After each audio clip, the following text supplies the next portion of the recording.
IP version 6 1992 में launch हुआ, ठीक है ना। 1992 में आईना ने रिलीज किया और आईपी वर्जन 4 1984 में रिलीज किया।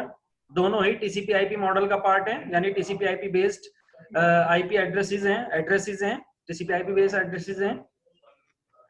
फर्स्ट पूरे वर्ल्ड के अंदर फर्स्ट कंपनी जो थी सोनी कंपनी थी, जिसने IPv6 सबसे पहले यूज किया 1995 में, ठीक है ना। इंडिया के अंदर फर्स्ट टाइम यूज किया एयरटेल ने, जब एयरटेल हमारा आईएसपी बना, मेन आईएसपी। तो इंडिया के अंदर एयरटेल जब आया, मेन आईएसपी बना, तो सीधा वो IPv6 पे आया था, ठीक है ना। IPv6 यूज किया इंडिया के अंदर एयरटेल ने सबसे पहले। अब इसके कुछ फीचर्स हैं, जैसे it is a next generation protocol. Next generation protocol है। नेक्स्ट जनरेशन इसलिए है, जैसे हमारे पास जो हायरार्की स्ट्रक्चर होता है आईना का, वो क्या होता है, आईना का हायरार्की स्ट्रक्चर क्या होता है। सबसे जैसे आईपी का अगर स्ट्रक्चर की बात करें, आईना रहेगा, रजिस्ट्री रहेगी, आईएसपी रहेगा, फिर उसके बाद आपके लोकल आईएसपी आ जाएंगे, ब्रॉडबैंड आ जाएगा, ब्रॉडबैंड के बाद फिर आपका ब्रॉडबैंड ये कॉर्पोरेट रहेगा, उसके बाद फिर आपके यूजर, ठीक है ना। तो आज के टाइम में अगर बात करें, एक मैं स्ट्रक्चर बना के बता देता हूं आपको, जैसे आईपी स्ट्रक्चर। तो आईपी स्ट्रक्चर मैंने आपको पहले भी बता रखा है। जैसे सबसे ऊपर कौन होता है, आईना, ठीक है ना।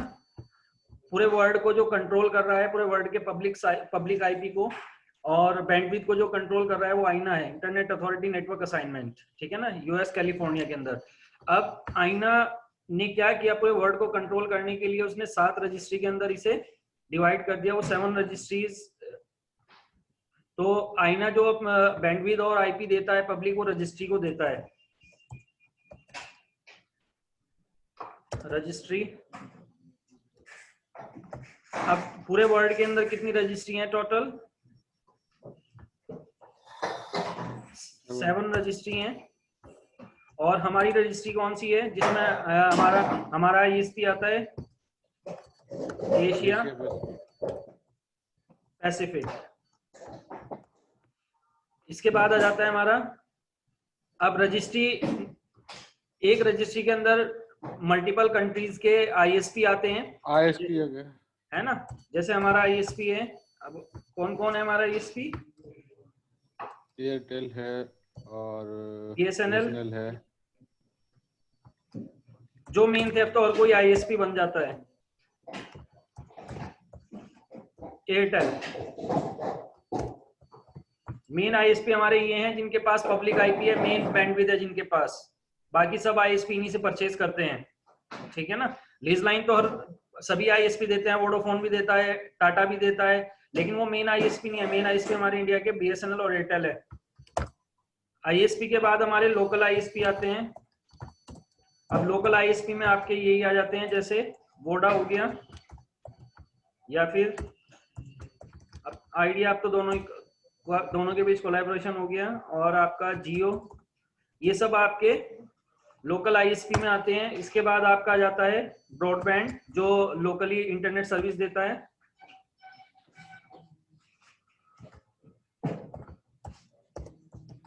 ब्रॉडबैंड, और यहीं पर आ जाता है हमारा कॉर्पोरेट, जो कंपनियां होती हैं, ठीक है ना। अब इसके बाद आ जाते हैं हमारे यूजर्स। तो ये हमारा आईपी स्ट्रक्चर रहता है, हायरार्की स्ट्रक्चर। अब यहाँ पर ये चीज मैंने आईपी स्ट्रक्चर इसलिए बताया आपको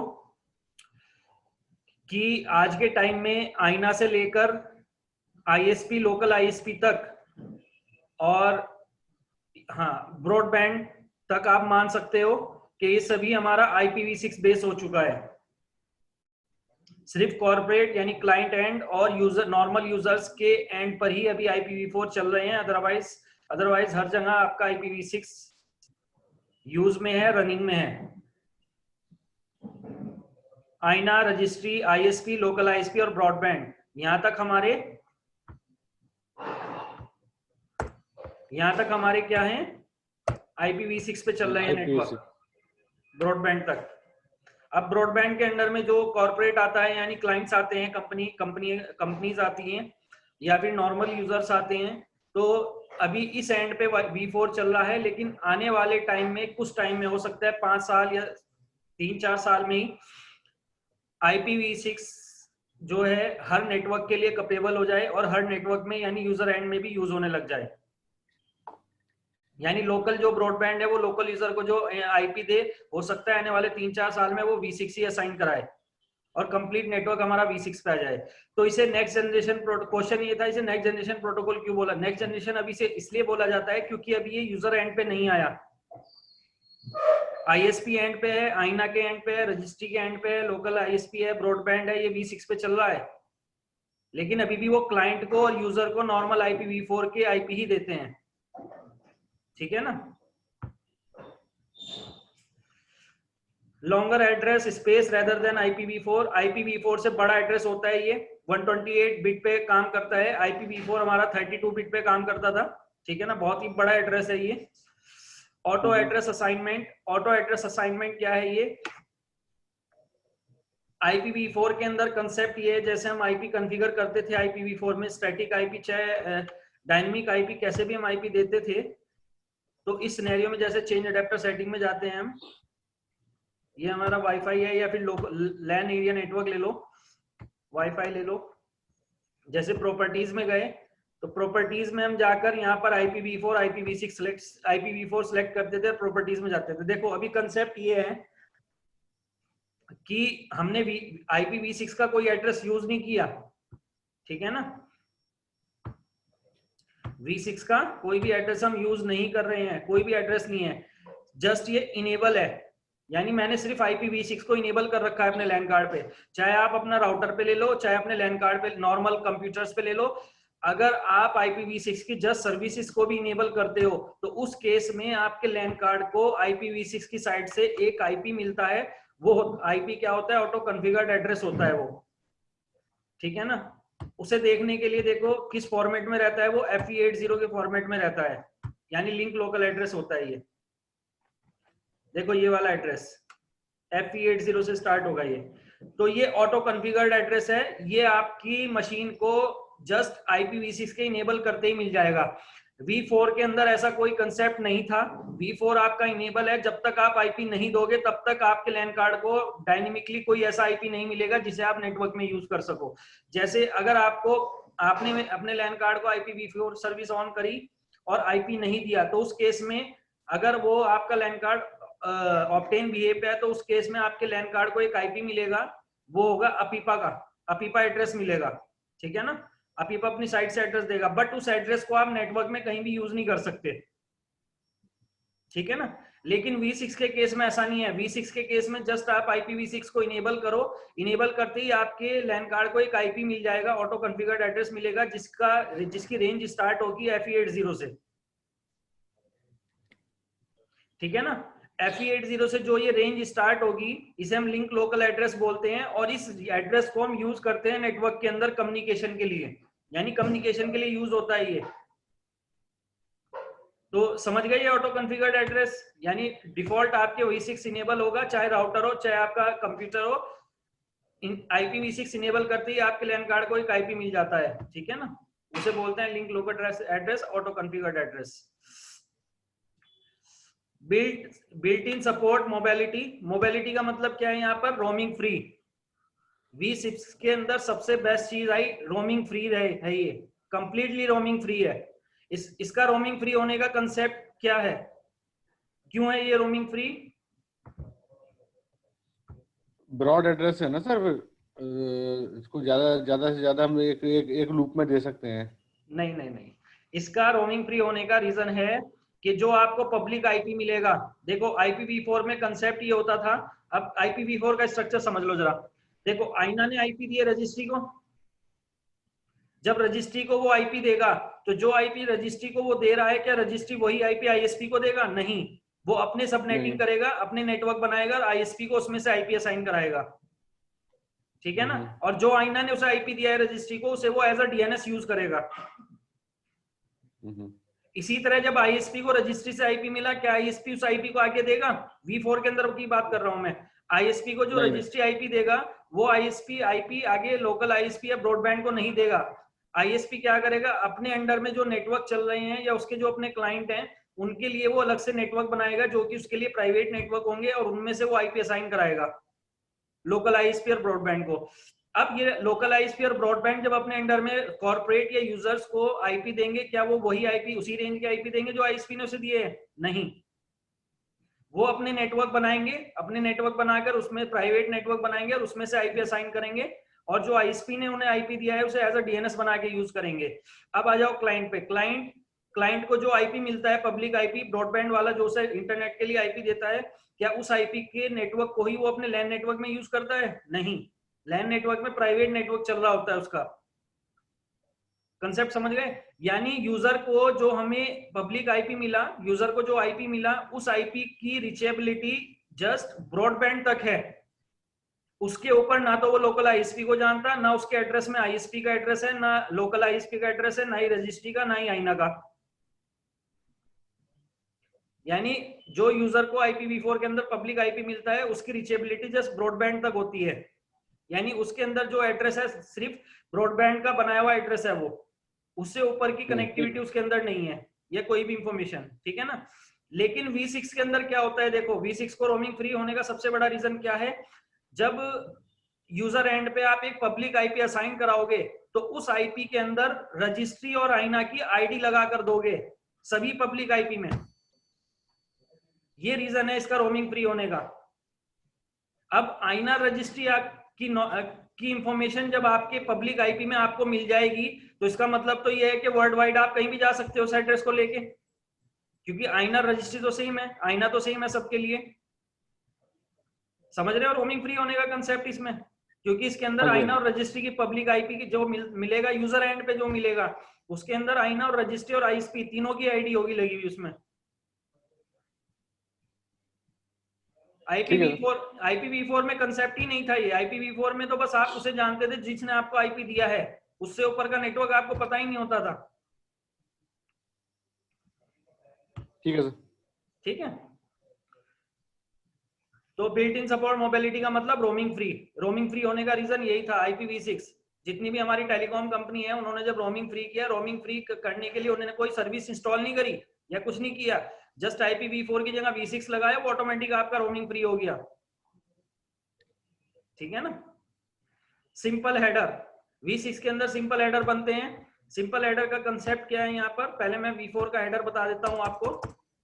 जैसे देखो जो आईपी पैकेट चलेंगे जिसके अंदर आईपी से रिलेटेड इंफॉर्मेशन होगी उसका हेडर अलग बनेगा, ठीक है ना। यानी आईपी से रिलेटेड जितनी भी सर्विसेज आप अपने राउटर पे लगाओगे या कंप्यूटर पे लगाओगे तो वो सारी सर्विसेज की इंफॉर्मेशन आईपी पैकेट के अंदर चलेगी, ठीक है ना। अब आईपी पैकेट्स के अंदर कौन कौन सी सर्विसेज चलती हैं, एग्जांपल के तौर पे आईपी पैकेट्स,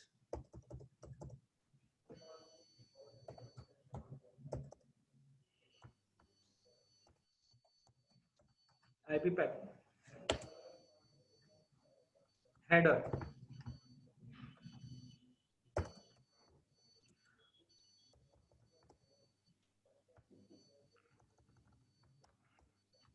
अब देखो जैसे आईपी पैकेट आपने अपने राउटर की बात ले लो, राउटर पे आपने सर्विसेज लगा रखी है, जैसे सबसे पहले इंफॉर्मेशन जाएगी उस पैकेट के अंदर, एक सिंगल हेडर बनेगा। सिंगल हेडर का मतलब एक सिंगल बॉक्स बनेगा, एक सिंगल बॉक्स होगा, एक हेडर होगा, उसके अंदर क्या क्या इंफॉर्मेशन रखी रहेगी, आईपी, वर्जन, आईपी क्या है, वर्जन क्या है,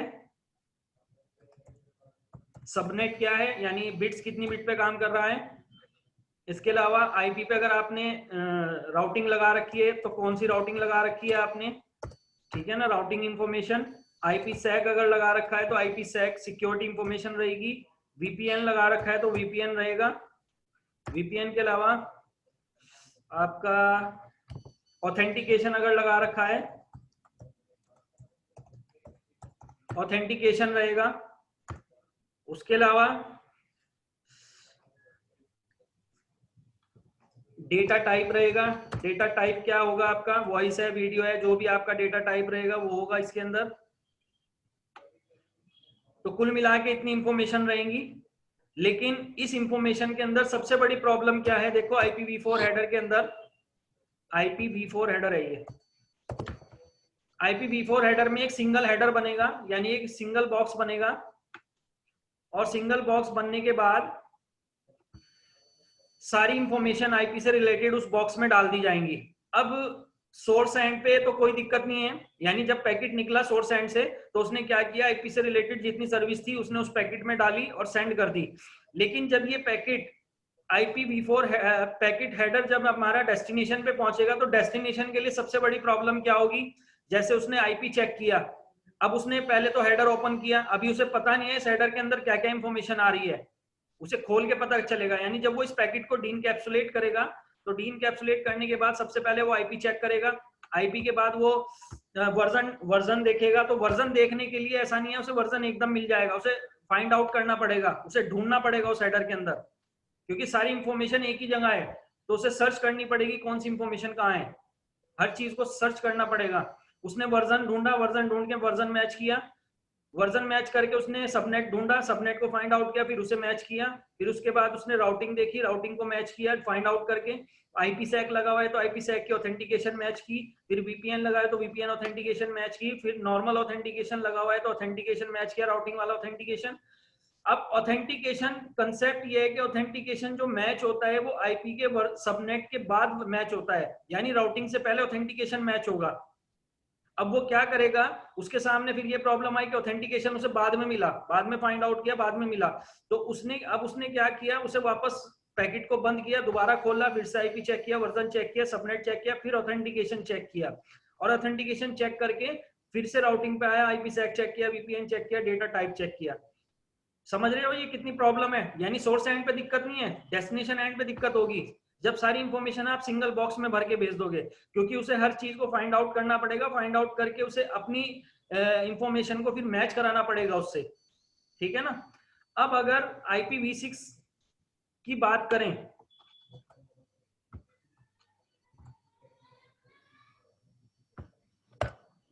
IPv6 IPv6 के अंदर सबसे बेस्ट चीज सिंपल हेडर, इंफॉर्मेशन तो यही रहेगी, लेकिन इसका कंसेप्ट थोड़ा चेंज हो जाएगा।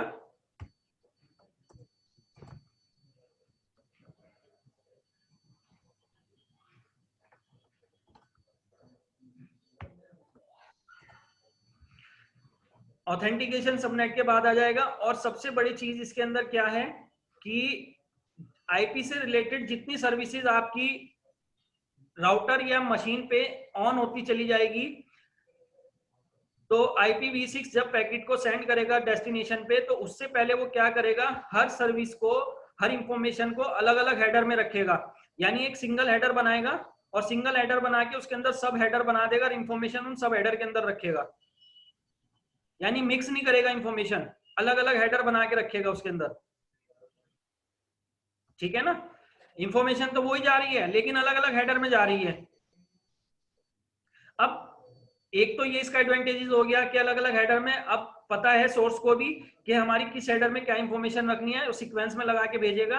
अब डेस्टिनेशन पे जब ये डेटा पहुंचेगा, इसका एडवांटेज सबसे बड़ा क्या है, जैसे अब उसे कोई भी चीज फाइंड आउट करने की जरूरत नहीं है डेस्टिनेशन को, वो सीधा जैसे उसने पहला हेडर ओपन किया उसमें उसने आईपी मैच किया, तो आईपी मैच करते ही इसके अंदर सबसे बड़ा एडवांटेजेस कि जब ये हेडर में आईपी मैच हो जाएगा तो आईपी मैच होते ही IPv6 क्या कहेगा, IPv6 अगले हेडर के बारे में डेस्टिनेशन को पहले ही बता देगा कि अगले हेडर में वर्जन की इंफॉर्मेशन आ रही है, आप अपना अपना वर्जन आईपी का निकाल के रखो मैच करने के लिए। समझ रहे हो बात को?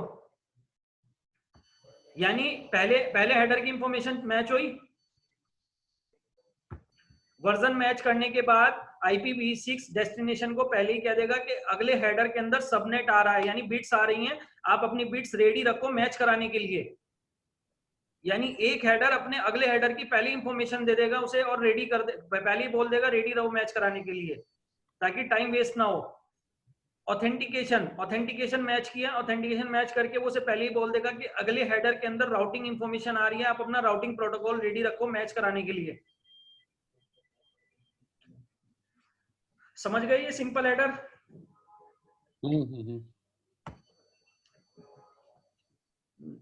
Simple header, no requirement of address translation. Address translation का मतलब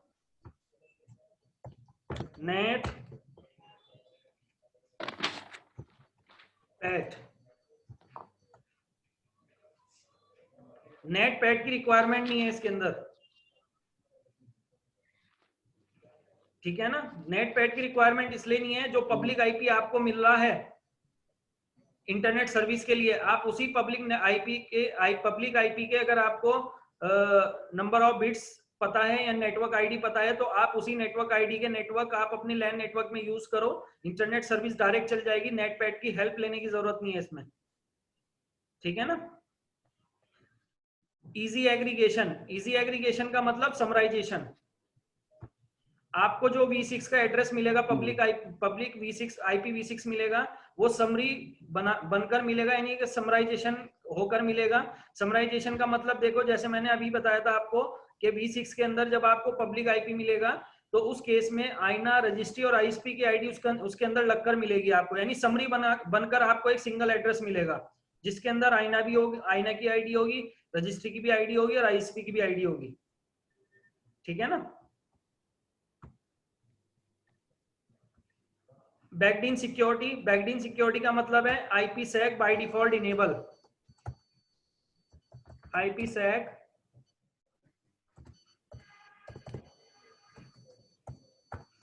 by default enable in IPv6। IPv6 के अंदर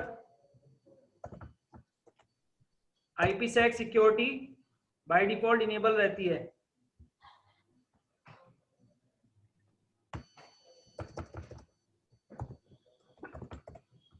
IPsec, ठीक है जी। IPsec क्या होता है? ये आईपी के जो पैकेट जाते हैं उन्हें सिक्योर करने के लिए IPsec सिक्योरिटी एक सर्विस होती है, उसे लगाते हैं V4 के अंदर अगर लगानी है तो, आईपी पैकेट को सिक्योर करने के लिए। लेकिन IPv6 के अंदर इसको भी बता देना सर। क्या कह रहे हो? इसको भी पढ़ा देना सर एक दिन, IPsec को भी थोड़ा सा बता देना, बेसिक आइडिया। IPsec बहुत बड़ी चीज है। IPsec DMVPN पे चलती है ये, अरे हम, तो उसके लिए DMVPN पढ़ना अरे पड़ेगा हमारे पहले। यूज कर अच्छा क्या आइजा कैम्प, DMVPN? इसमें आइजा कैम्प ऑथेंटिकेशन यूज होता है। आइजा कैम्प एक ऑथेंटिकेशन सर्विस होती है जिसके अंदर प्रोफाइल बनती है, तो आइजा कैम्प को इनेबल करना पड़ता है IPsec के लिए राउटर के केस में। बट V4 के अंदर अगर सर्वर, हाँ, अगर आपके पास सर्वर है माइक्रोसॉफ्ट सर्वर या लाइनेक्स सर्वर, उसके अंदर आप इसे डायरेक्ट लगा सकते हो, ठीक है ना। उसके अंदर तो ग्राफिकली मोड में आप लगा सकते हो डायरेक्ट IPv6, ठीक है ना। अच्छा, इसमें सर वो भी तो एक GRE भी तो होती है। GRE VPN बोलते हैं उसे, GRE, VPN। हाँ GRE। अरे अभी ना एक टेस्ट चल रहा है हाँ उसका, हाँ वैलिडेशन टेस्ट। हाँ GRE हमें इम्प्लीमेंट करनी है IPsec पे, हाँ हाँ। IPv6 से। अरे तो GRE क्यों कर रहे हो? DMVPN करो ना, DMVPN that is better comparison to GRE। ये सर वो टेंडर में रिक्वायरमेंट है ना BSNL की, हमें कंपनी हाँ को करके देना है GRE ओवर IPsec। हाँ, IPsec IPv6 आपका पे। GRE पे नहीं चलेगा, IPsec आपका DM। हाँ मतलब देखो GRE क्या होता है, GRE, GRE को आप VPN बोल सकते हो नॉर्मल, ठीक है ना। GRE को VPN बोल सकते हो आप, GRE को VPN बोला जाता है सिस्को के अंदर। तो जो GRE टनलिंग होती है, GRE टनलिंग के अंदर सिर्फ पॉइंट टू पॉइंट कनेक्शन बनाए जाते हैं, तो GRE के ऊपर आप यानी VPN के ऊपर IPsec नहीं लगा सकते आप।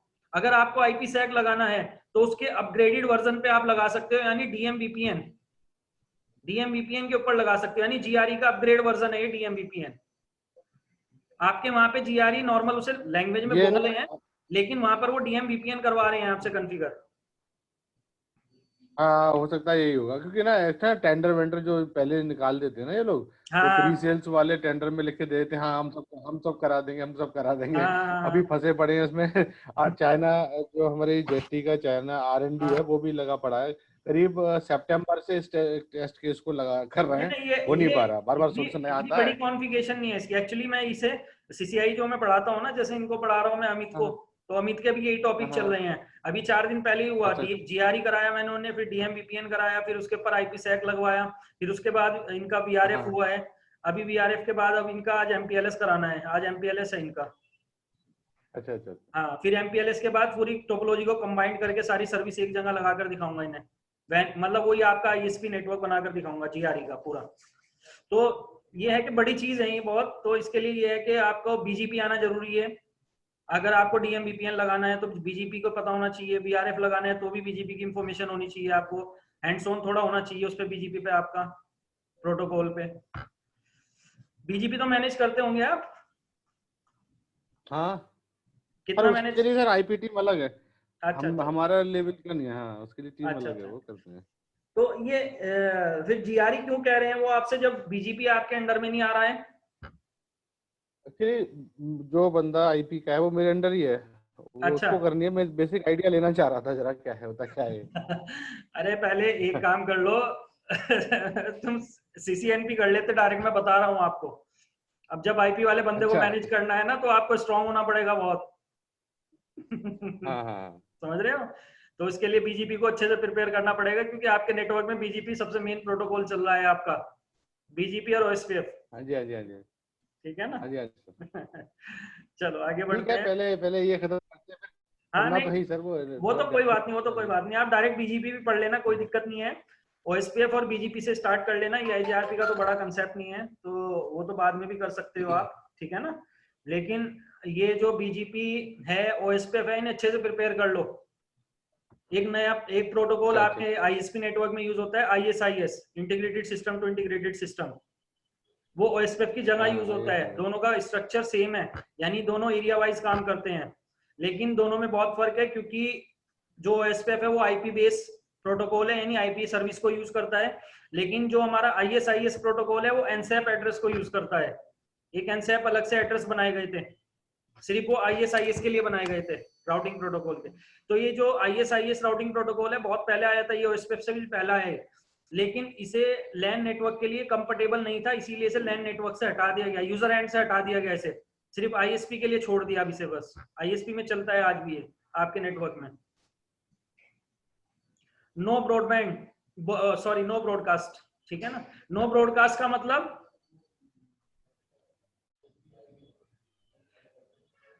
IPv4 के अंदर देखो एक और प्रॉब्लम, मैं जितने भी इसके फीचर पढ़ाऊंगा ना, वो सारे फीचर ये समझ लो IPv4 के अंदर कहीं ना कहीं उसके डिसएडवांटेजेस थे। इसमें उसे मतलब क्लियर करके और इसके एडवांटेजेस मतलब इसे एड ऑन करके, एडिटिंग करके इसके अंदर एक नए नाम के साथ लॉन्च करके एक बेस्ट चीज लॉन्च की है।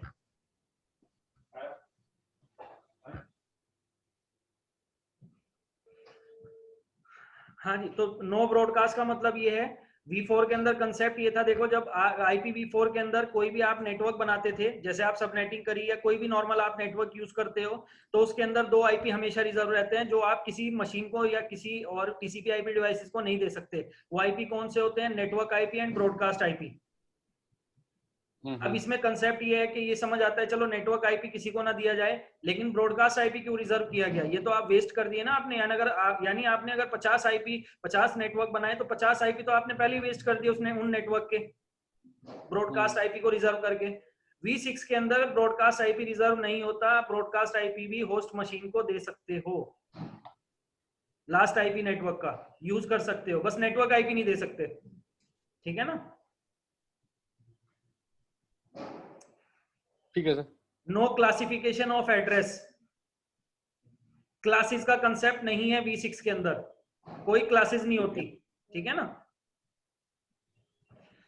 ट्रांजिशन टूल नेटपीटी एंड टेराडू, ये टेराडू है सर्विस, टेराडू टेराडू टेराडू।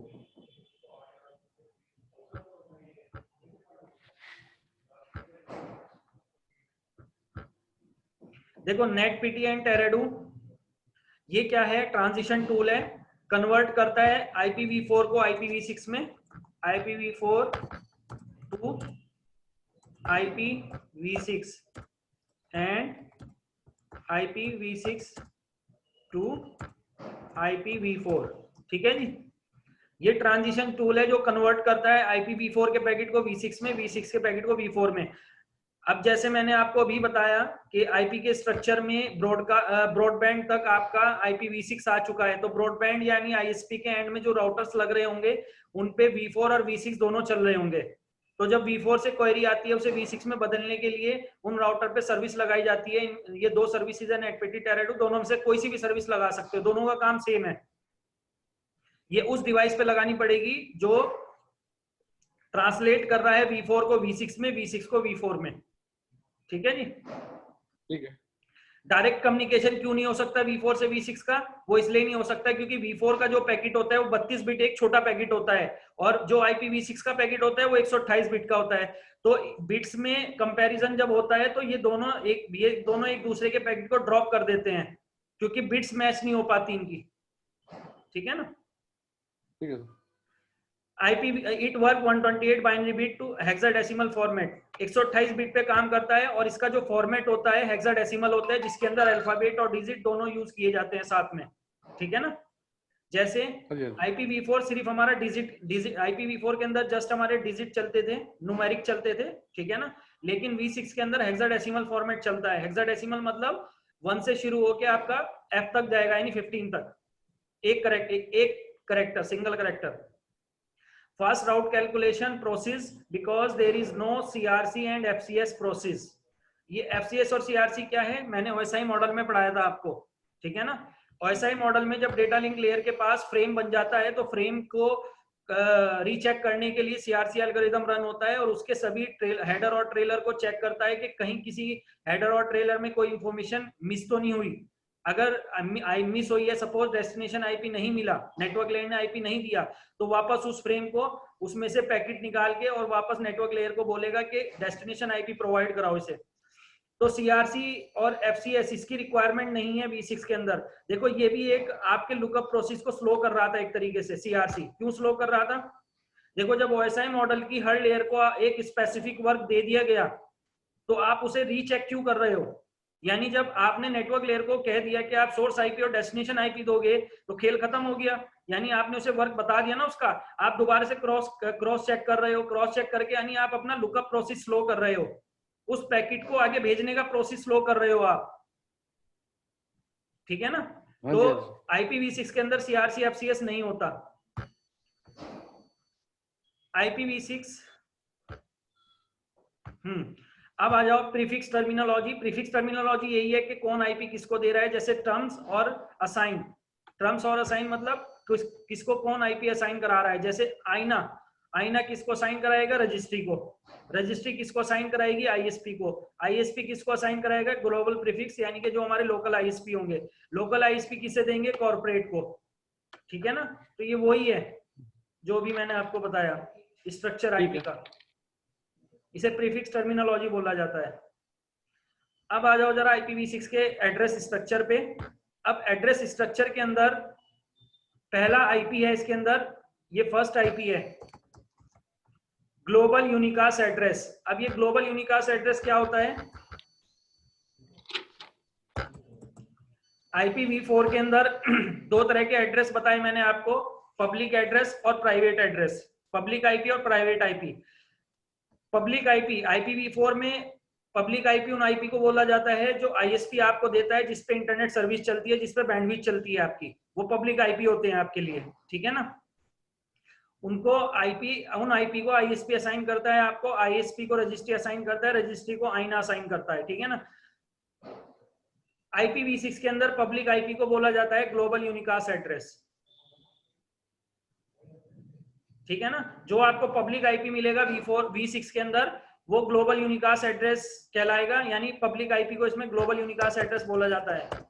और ग्लोबल यूनिकास्ट एड्रेस की जो रेंज स्टार्ट होगी वो 2000 से मिलेगी आपको, या फिर आपको 2001 से मिलेगी। ये दो रेंज मिलेंगी आपको पब्लिक आईपी में, यानी स्टार्टिंग में 2 लिखा हुआ होगा, ये ध्यान में रखना, 2 से स्टार्ट होंगी। ठीक है। अब ये 3 बिट क्या है, ये बिट मैं अभी आगे जाकर बताऊंगा आपको। 128 बिट के एड्रेस में ये 3 बिट आपकी आईना की बिट होती है, ये रिजर्व होती है आईना के लिए। आईना ने 128 बिट में से स्टार्टिंग की 3 बिट अपने लिए रिजर्व की हैं। ठीक है? Okay sir. इसके बाद बात करते हैं हम स्पेशल एड्रेस। स्पेशल एड्रेस का मतलब डिफॉल्ट राउट। IPv4 के अंदर आपने डिफॉल्ट राउटिंग करी तो उसके अंदर आप क्या करते थे, एनी नेटवर्क एनी सबनेट में 0000000 लगाते थे। तो इसमें डिफॉल्ट राउट को बोला गया है स्पेशल एड्रेस, ठीक है ना। Link local address, link local address आपका FE80 से स्टार्ट होगा, जो मैंने अभी दिखाया ऑटो कॉन्फ़िगर्ड एड्रेस आपको लैन कार्ड पे जाकर FE80 64 बिट का होता है ठीक ये है। हाँ, इसके लिए 64 बिट रिजर्व किए गए हैं। Site local address, site local address आपका इसमें प्राइवेट आईपी को साइट लोकल बोला जाता है।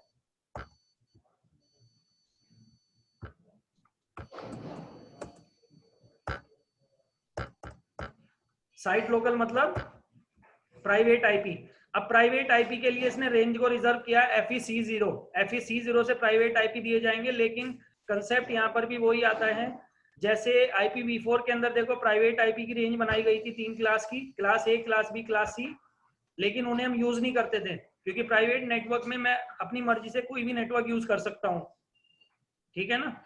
ऐसे ही आईना ने IPv6 के अंदर भी साइट लोकल एड्रेस बनाए हैं, यानी प्राइवेट आईपी की रेंज बनाई है। तो आप इसे फॉलो करना चाहो कर लो, नहीं करना चाहते मत करो, कोई दिक्कत नहीं है। मतलब जरूरी नहीं है आप इसे यूज करो लैन नेटवर्क में, आप अपनी मर्जी से कुछ भी कर सकते हो।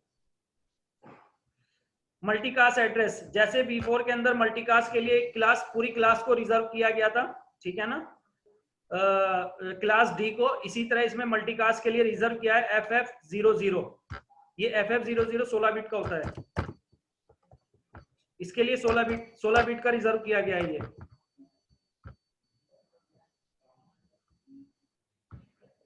ठीक है। जैसे उसमें जब रिप राउटिंग चलाते थे उसके लिए मल्टीकास्ट एड्रेस यूज होता था 224.0.0.9। इसके अंदर जब हम रिप चलाएंगे V6 के अंदर तो इसमें वो इस वाले मल्टीकास्ट एड्रेस को यूज करेगा FF0A, यानी रिप जो यूज करता है वो A यूज करता है, FF0A 16 बिट, ठीक है ना। एनीकास्ट एड्रेस, ये एक नई चीज आई है इसके अंदर, एनीकास्ट एड्रेस। ये क्या है? एनीकास्ट एड्रेस एक सॉल्यूशन है, और किस चीज का सॉल्यूशन है एनीकास्ट एड्रेस? आईपी की वेस्टेज को रोकने के लिए और आईएसपी एंड पे अपनी हेडेक यानी सिरदर्दी को कम करने के लिए एनीकास्ट एड्रेस का यूज किया जाता है IPv6 के अंदर। ये एनीकास्ट एड्रेस कोई स्पेसिफिक एड्रेस नहीं है, पहली चीज तो ये ध्यान रखो, ये कोई स्पेसिफिक एड्रेस नहीं है, ये हमारा ग्लोबल यूनिकास्ट जो पब्लिक आईपी होता है उसे ही हम एनीकास्ट एड्रेस में बदल सकते हैं।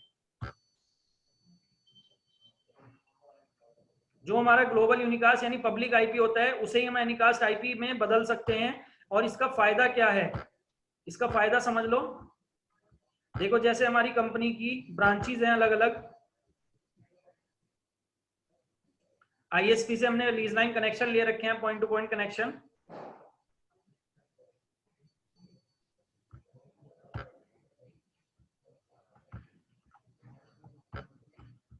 जैसे हमारी कंपनी के अलग अलग साइट है, अलग अलग लोकेशन में लग रही हैं, ठीक है ना। अब यहाँ पर इन साइट्स को मैंने कनेक्ट किया आईएसपी से कनेक्शन लिया मैंने,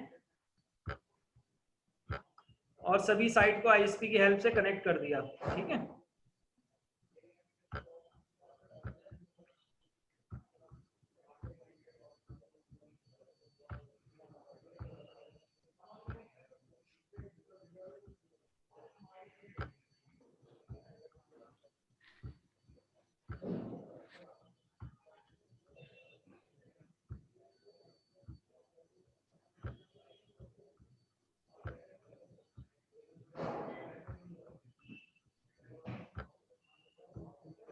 ठीक है, जैसे आईएसपी ने देखो अलग अलग लोकेशन में हमारी ब्रांचेज है उन्हें कनेक्ट कर रखा है। सपोज मैंने बीएसएनएल से लीज लाइन कनेक्शन ले रखे हैं, तो बीएसएनएल की हेल्प से अलग अलग लोकेशन में हमारे जो साइट्स चल रही हैं उन्हें मैंने कनेक्ट कर रखा है, ठीक है ना। अब IPv4 के अगर स्ट्रक्चर की बात करें तो देखो IPv4 के अंदर क्या कंसेप्ट होता था। जैसे ये पुणे साइट की हमारी लोकेशन पे साइट है, ये पुणे साइट है ये हमारी, तो पुणे साइट में जो वहां के बीएसएनएल आईएसपी में जो नेटवर्क चल रहा होगा वो उसी नेटवर्क का आईपी असाइन कराएगा, यानी डिफरेंट आईपी चल रहा होगा यहाँ पर इस वाले लिंक पे।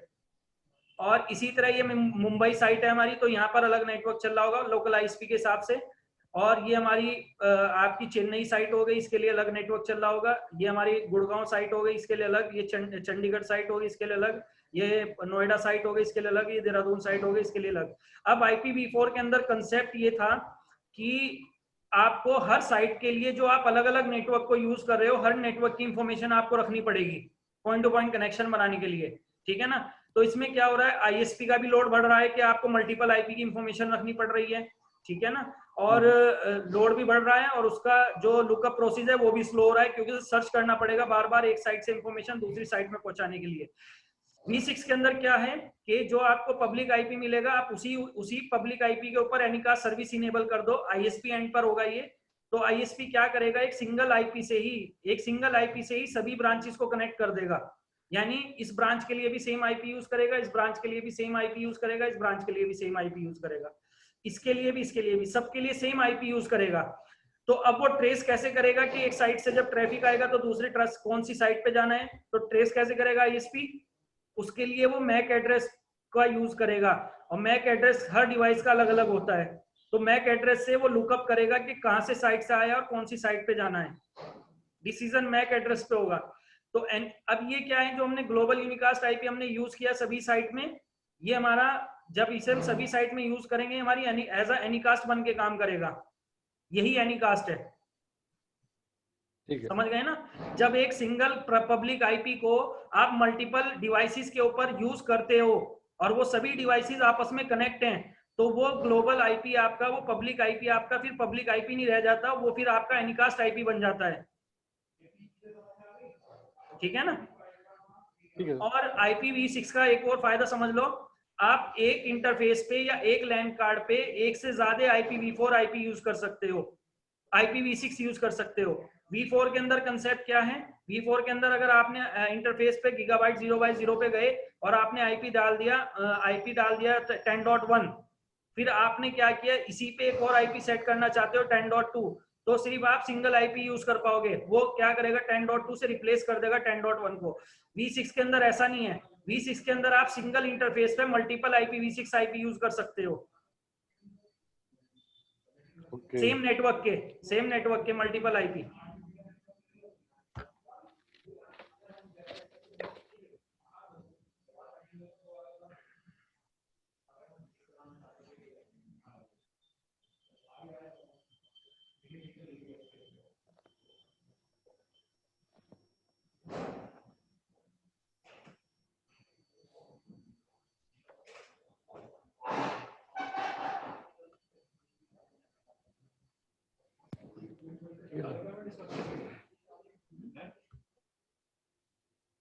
हाँ। देखो IPv6 का फॉर्मेट समझ लो जरा, ठीक है। मैंने एक फॉर्मेट लिया है, एग्जाम्पल फॉर्मेट है ये 128 बिट का, ठीक है ना। तो इसमें पहली चीज याद रखना, V6 के अंदर IPv6 में 8 क्वार्टर्स होते हैं, इन्हें क्वार्टर्स बोला जाता है, 8 क्वार्टर्स होते हैं, और सभी क्वार्टर 16 बिट पे काम करते हैं, यानी कंप्लीट आपका 128 बिट हो जाता है। जैसे IPv4 के अंदर क्या होता था, 32 बिट का IPv4 एड्रेस होता था, और 32 बिट में से 4 ऑक्टेट होते थे, हर ऑक्टेट 8 बिट पे काम करता था, ठीक है ना। इसी तरह IPv6 के अंदर 8 क्वार्टर्स होते हैं, इन्हें क्वार्टर्स बोलते हैं। आप क्वार्टर्स भी बोल सकते हो, इन्हें ब्लॉक्स भी बोल सकते हो, 8 ब्लॉक्स। तो 8 ब्लॉक्स होते हैं IPv6 के अंदर, और every blocks work on 16 bit, 16 bit पे काम करता है, ठीक है ना।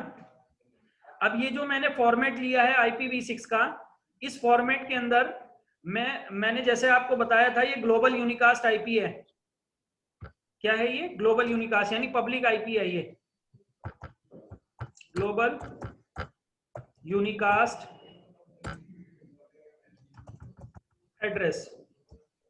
आप ग्लोबल यूनिकास्ट यानी पब्लिक आईपी कैसे पहचानोगे, वो 2000 से, वो 2 की वैल्यू से स्टार्ट हो रहा होगा, बस इस चीज से पहचानोगे आप कि वो ग्लोबल यानी पब्लिक आईपी है जो आपको मिल रहा है, ठीक है ठीक है ना। अब इसमें देखो क्या होता है, ये जो मैंने 8 क्वार्टर्स यानी 8 ब्लॉक बनाए हैं, 1 2 3 4 5 6 7 8, ये जो 8 ब्लॉक्स हैं, इस 8 ब्लॉक्स के अंदर स्टार्टिंग के जो 3 बिट होते हैं, यानी पहला जो ब्लॉक होगा 16 बिट का, उसके स्टार्टिंग के जो 3 बिट्स होंगे, ये रिजर्व रहेंगे किसके लिए,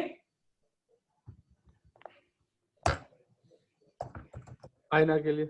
हाँ, स्टार्टिंग 3 बिट रिजर्व फॉर आईना के लिए रिजर्व है, और इसके बाद बचे हुए 45 बिट यानी ये जो 45 बिट बचे ये किसके लिए रिजर्व है? Next 45 bits reserve for registry, ये रजिस्ट्री के लिए रिजर्व है, ठीक है ना। यानी स्टार्टिंग के जो 48 बिट है, ये जो 48 बिट है ये किसके लिए? स्टार्टिंग 48 बिट रिजर्व फॉर आईना एंड रजिस्ट्री। जो पहले 3 ब्लॉक होंगे ये किसके लिए रिजर्व हो जाएंगे? आईना और रजिस्ट्री के लिए। 16 16 16 यानी 48 बिट।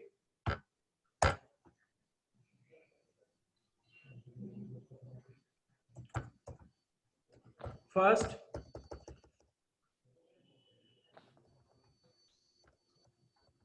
स्टार्टिंग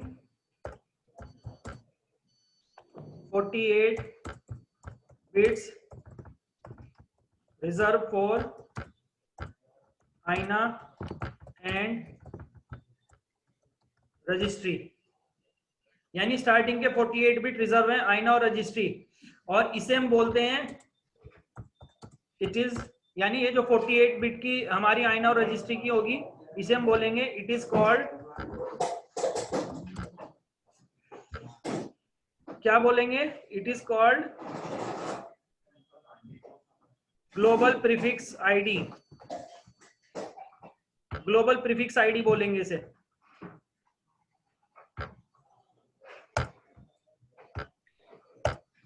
ठीक है जी। तो ये हमारे 3 ऑक्टेट हो गए।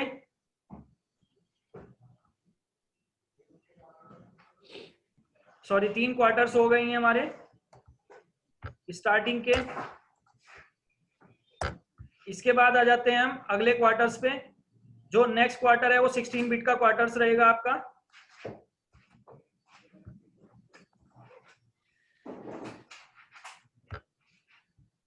ये जो 16 बिट का क्वार्टर्स रहेगा ये रिजर्व है हमारा सबनेट आईडी, यानी ये हमारी नेटवर्क आईडी बताएगा।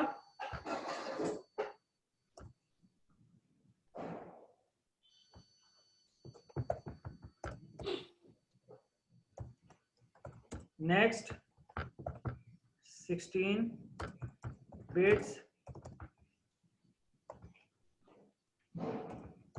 Reserve for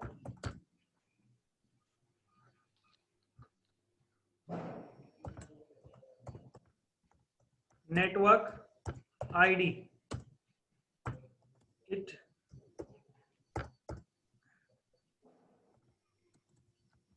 It is also called prefix ID. इसे प्रीफिक्स आईडी भी बोलते हैं हम, ठीक है जी।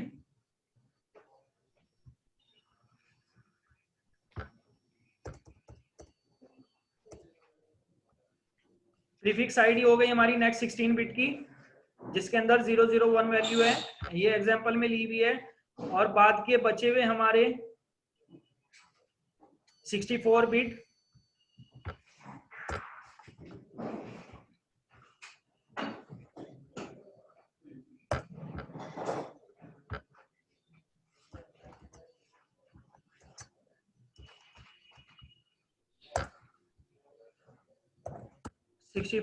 Bits reserve for host ID. It is also called interface ID. इसे हम इंटरफेस आईडी, यानी होस्ट के लिए इसमें 64 बिट दिए गए हैं। तो कंप्लीट हमारा ये एड्रेस बन जाता है 128 बिट का।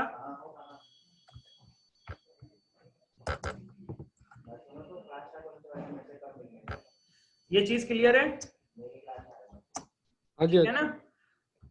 देखो IPv4 के अंदर सिर्फ 2 चीजें हुआ करती थी, नेटवर्क आईडी और होस्ट आईडी, यानी 2 चीजों से मिलकर बना था IPv4, जिसमें नेटवर्क आईडी होगी और होस्ट आईडी होगी। लेकिन IPv6 3 चीजों से मिलकर बना है। पहली चीज इसके अंदर क्या होती है? ग्लोबल प्रीफिक्स आईडी, जिसके अंदर आईना और रजिस्ट्री की आईडी होगी। उसके बाद हमारा नेटवर्क आईडी आ जाएगी 16 बिट में, उसके बाद बाकी के 64 बिट हमारे होस्ट आईडी के लिए यूज होते हैं, नहीं होस्ट के लिए। तो इसमें क्लासिफिकेशन का तो कंसेप्ट है नहीं, तो सीधा इसमें जो एड्रेस आपका स्टार्ट होगा वो 64 बिट से आगे जाकर होगा, क्योंकि 64 बिट आपके रिजर्व रहेंगे। आप जो अपनी नेटवर्क आईडी बनाओगे वो 64 बिट से आगे जाकर बनाओगे अपनी पर्सनल आईडी। जैसे देखो IPv4 के अंदर क्लास ए होता था, उसमें क्लासेस थी, तो क्लास ए के अंदर डिफॉल्ट 8 बिट रिजर्व थे, आप 8 बिट के आगे जाकर अपनी नेटवर्क आईडी बनाते थे, ठीक है ना। इसी तरह IPv6 के अंदर डिफॉल्ट आपको 64 बिट मिलेंगे, जिसमें 48 बिट आईना और रजिस्ट्री है, और 16 बिट आपकी नेटवर्क आईडी है, जो आपसे ऊपर आपका, सपोज आप यूजर हो तो ISP की आईडी आएगी उसमें, ठीक है ना। क्लियर है ये चीज, स्ट्रक्चर समझ गए, है ना। अब इसे आप मॉडिफिकेशन मोड में भी यूज कर सकते हो V6 को। अगर आपको इस तरीके से बड़ा एड्रेस मिल रहा है तो आप इसे मॉडिफाई करके यूज कर सकते हो। कैसे? जैसे मैंने 2001 दूसरे क्वार्टर्स के अंदर 002 है, तो उसकी जगह सिर्फ 2A लिख सकते हो आप, 2A। उसके बाद थर्ड ऑक्टेट के अंदर 40 है तो सिंगल 0 लिख सकते हो उसकी जगह। फोर्थ ऑक्टेट के अंदर 0001 है, उसमें सिंगल 1 लिख सकते हो आप। 00 AC है तो खाली AC लिख सकते हो आप। 4 टाइम्स 0 है तो खाली 0 डाल सकते हो, और 0004 है तो सिंगल 4 लिख सकते हो। 001 है तो सिंगल 1 लिख सकते हो। डबल सेमी कॉलन 128 बिट, ठीक है जी। इसे मॉडिफाई करके इस तरीके से डाल सकते हो आप। इसका मतलब भी यही है कि ये 128 बिट के काम हैं। क्या कह रहे हो? ये डबल सेमीकोलन क्यों लगा रहे हैं इसमें, ये वाला? हाँ, लास्ट वाले में। इसके बाद अपने होस्ट आईपी डिफाइन करोगे यहाँ पर आप, जब V6 का एड्रेस लगाओगे ना आप। जैसे IPv4 के अंदर क्या करते थे आप, लास्ट ऑक्टेट से आईपी देते थे 10.0.0.1, यानी लास्ट ऑक्टेट में होस्ट आईपी रखते थे। इसमें होस्ट आईपी बताने से पहले डबल सेमीकोलन लगाना पड़ेगा आपको। अभी आगे जाकर जब हम यूज करेंगे आप समझ जाओगे, ठीक है ना। तो डबल सेमीकोलन लगाकर होस्ट आईपी बताते हैं इसके अंदर लास्ट में, ठीक है। चलो, ये हमारा मॉडिफिकेशन। जो आईपी हमारी रिजर्व है उनके बाद एक डबल। हाँ हाँ हाँ, बिल्कुल। जैसे आपने नेटवर्क आईपी है ना आपकी, एग्जांपल में 64 बिट का ले लेता हूँ। देखो एक एड्रेस, अगर मैं 64 बिट का यूज करूं, एक एड्रेस ले लेता हूं, मैं यही वाला ले लेता हूं 2001:1 डबल सेमीकोलन /64। ये आपका नेटवर्क आईपी है।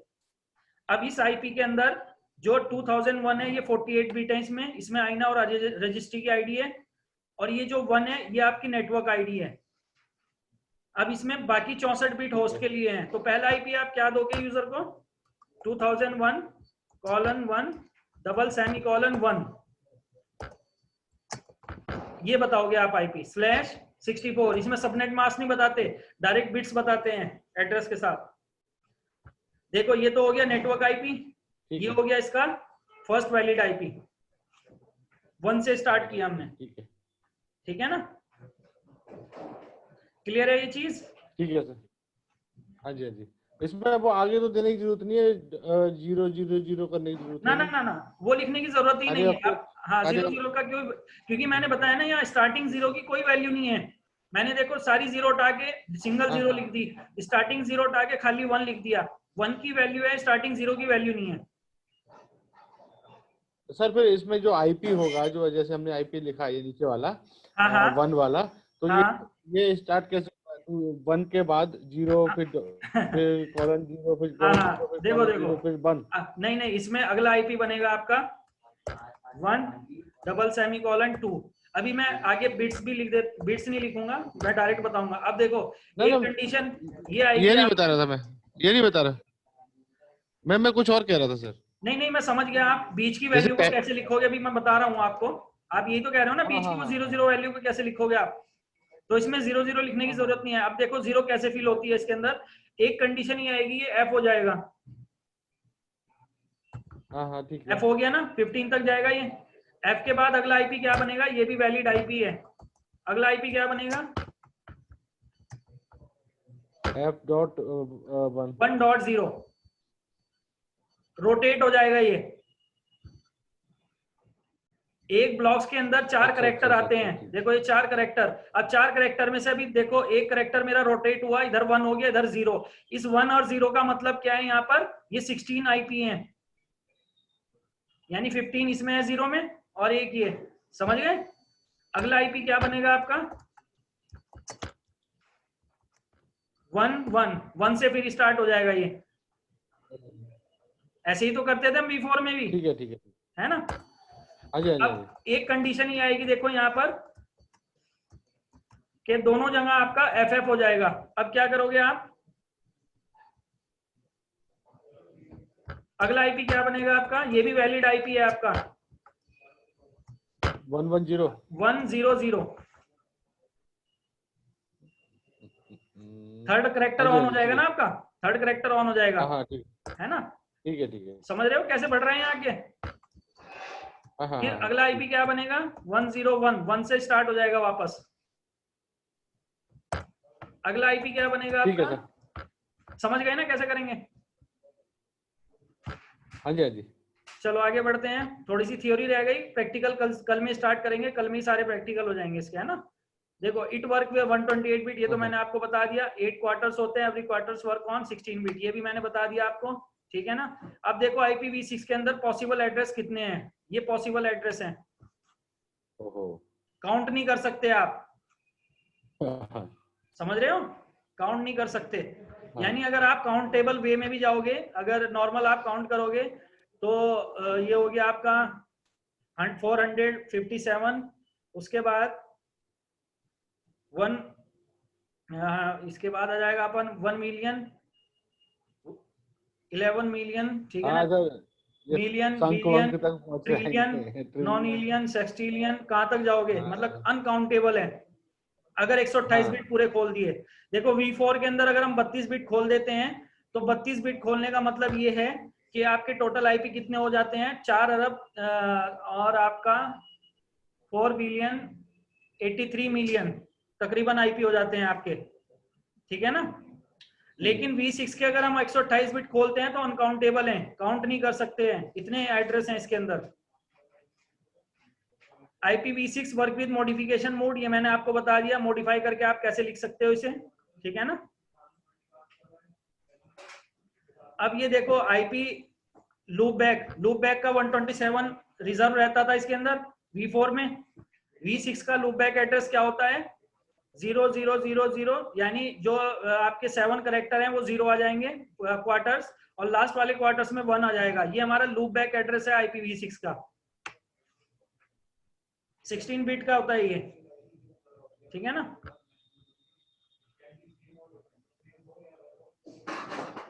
आईना के लिए 3 बिट रिजर्व, रजिस्ट्री के लिए 45 बिट रिजर्व,